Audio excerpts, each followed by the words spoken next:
What's up? Hey. X-Factory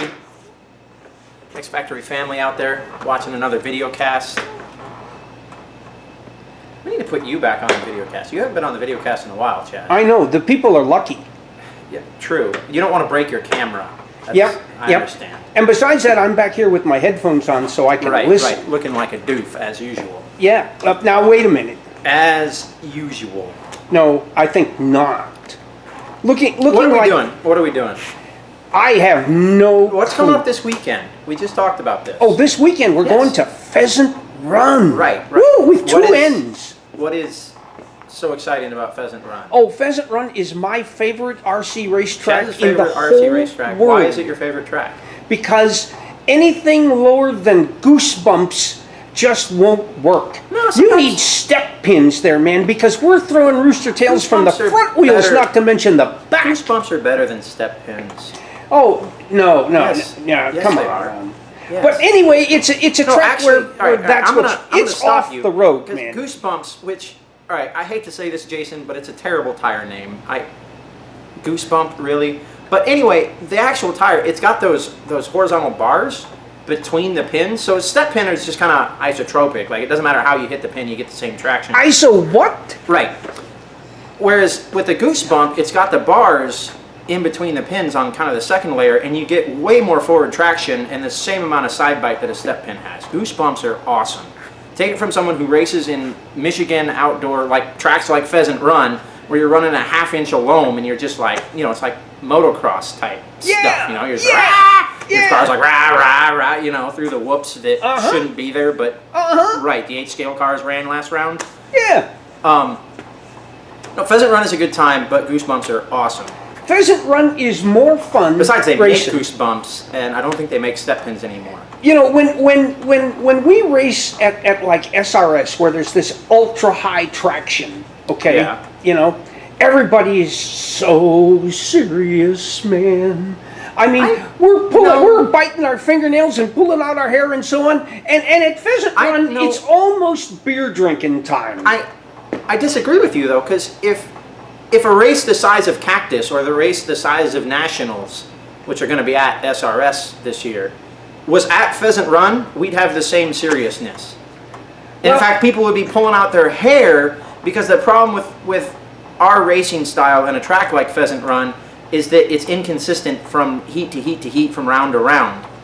And so it just makes it really hard to have if you got the top 20 guys within 10 seconds of each other each round of qualifying, and yet the track changes by 5 or 10 seconds based on how rough it is this particular round, or whether the sun's out or behind a cloud, or whether they watered, right, or whether Terry drug his tractor around, right, and changed the whole track. That's why I believe 10-scale racing has ended up on tracks with ultra high bite indoor, near slicks or on slicks, because those are the most consistent surfaces. Don't get me wrong, I absolutely love Pheasant Run, and I'd love to see more realistic or more real outdoor, off-road racing for bigger events. But if we have this style of racing where I have to compete, where if I'm in race 1 and I have to compete against guys in heat 10, my time has to stand up against their time.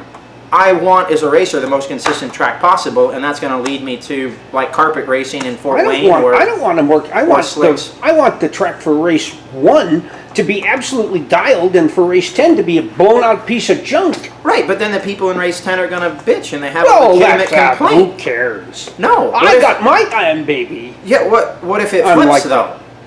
It's a serious discussion though, because I think everyone in off-road RC is like, what happened to real off-road racing? Why aren't we throwing rooster tails? Why aren't we running hole shots, and slinging dirt around? And there's the answer, is because the style of racing we have with round by round IFMAR qualifying, when you have 15 heats at two-wheel mod buggy, the track changes, an outdoor track changes so much between heats 1 and 15 that you just can't keep it fair unless you're indoor with a track that you're watering every heat. Well, but Pheasant Run is so much fun. I feel like we could change our racing. Right, no, Pheasant Run is a blast to go to once or twice a year and have a club race or kind of a regional series race type thing. It really is a great time. Right, I feel like if we wanted to have like the Roar Nationals at a track like Pheasant Run, where you're throwing rooster tails and running goosebumps, we need to figure out a different way to qualify and a different way to race, so that the guys in Heat 2 aren't competing against the guys in Heat 13. Anyway, we're looking forward to it this weekend. Is the Pheasant Run big enough that you could put 15 or 20 cars on the track at once? Yeah, but that doesn't matter. Well, I mean, they're all in the same. That's fair to those 15 guys, but that's not fair to guys who are 50 heats Yeah, later. so if you got 45 guys, you only need 3 heats instead of 5. That's still not fair, though. That's my point. Well, okay. Bill Bridges had a famous story. It cracked everyone up because he's Bill Bridges. But he talks about racing it at Pheasant Run and how he was trying to make it, like, there were like 8 heats of mod 2-wheel for some reason, that day. And he was trying to make it fair, so he'd go out and water every heat, and he'd water the same, and he tried to keep it even. And then he was in the last heat, and so he had to get his car ready, and he walked up to the driver's stand, and did anyone water for him? No. And so his whole heat was screwed. Like, he'd made the track good for everybody else, and then the 9 other drivers that were racing with Bill in his heat got screwed because no one watered the track.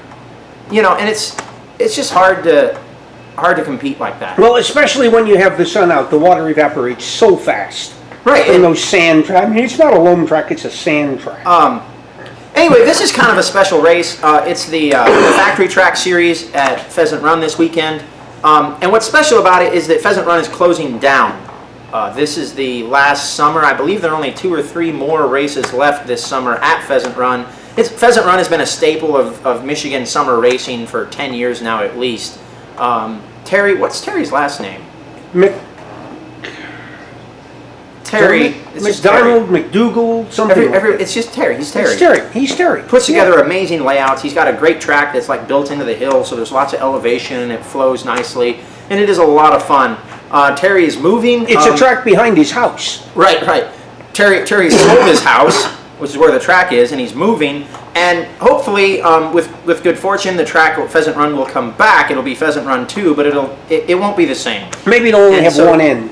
And so this will be a special race to be there and kind of, one of the last races at Pheasant Run. I'm looking forward to it. Yeah, it's a lot of fun. So where are we going the weekend after that? After that is another special race, but on for June the 13th. Completely different reason. On June the 13th, I am helping to host a multiple sclerosis benefit race at Dorcott, which is it's at the Delaware County off-road track I think it's at the Delaware County Fairgrounds, just north of Columbus. It's an outdoor track. You've been there twice already, haven't you? I've been there twice this year. I was there last year for this benefit race. And the track owner, the guy who runs the club named Joe, has been in communication with me. He wanted me to get involved in the benefit race this year, and I was happy to support a great cause. It's a really good event, and I'm hoping that if you're in the Ohio, kind of Indiana, Michigan area, hopefully you guys can come on out, support a great cause. I think last year we raised $3,000 or $4,000 for multiple sclerosis. It was a great event,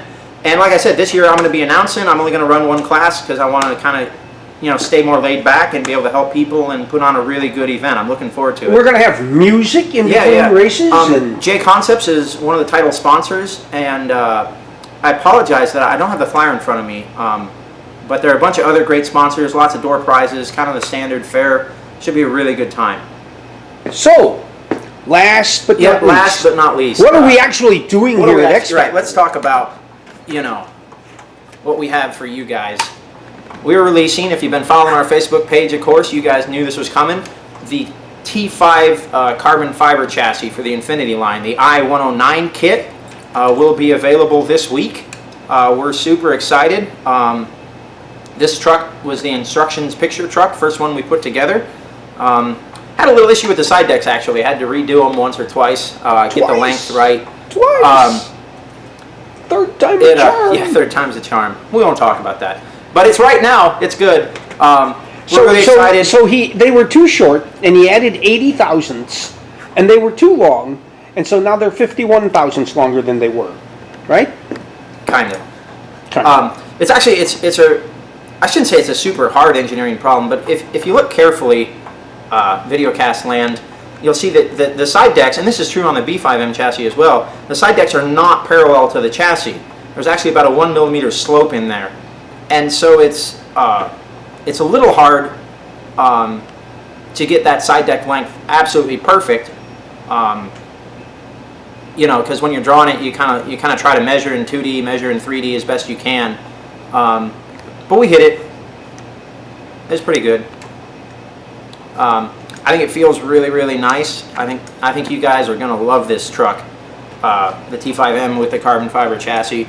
If it's at all like the B5M, the B5M Right. just springs off the jump faces, It and looks this really thing good. will be like a super truck and leap It tall saves, buildings I mean, in it a saves single just bound. just like our B5M kit saves right around 75 grams from the stock aluminum chassis. You can see here just how close, you know, we're able to mirror the aluminum.